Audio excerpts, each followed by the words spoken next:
想問子華神會點睇而家後生仔躺平嘅現象呢？大家好啊，我係黃子華。講起而家嘅後生仔女躺平，我以前拍戲做閒角嗰陣，真係日日都係躺平狀態。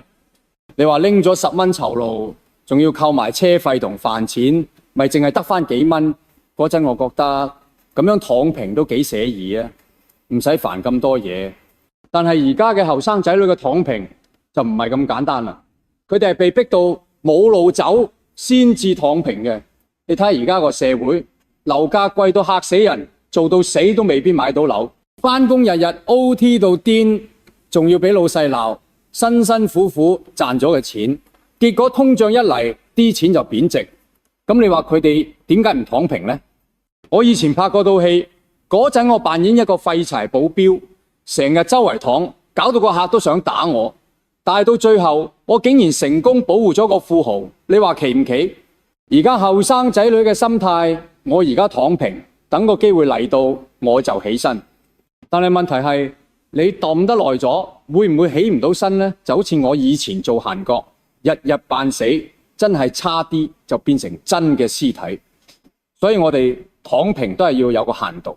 你可以暫時休息下，但係唔好成世都躺住，因為你一躺，啲機會就會俾人搶晒。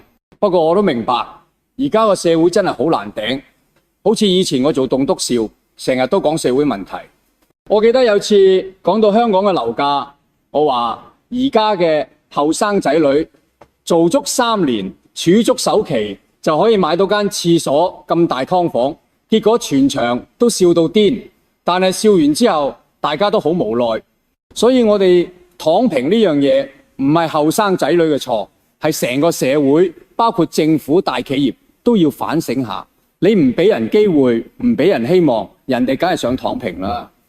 好似我以前做藝人，搵唔到出頭天，咪諗住退出娛樂圈咯。最後我想同後生仔女講，雖然而家好困難，但係都唔好放棄希望。你可以暫時躺平，但係記住要 keep 住望天，因為你永遠唔知幾時會有個機會從天而降。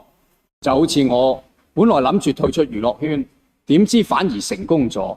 所以啊，你而家躺平冇所謂，最緊要記住，有機會就要即刻彈起身。咁就係我對而家嘅後生仔女躺平嘅睇法啦。我係黃子華，多謝大家。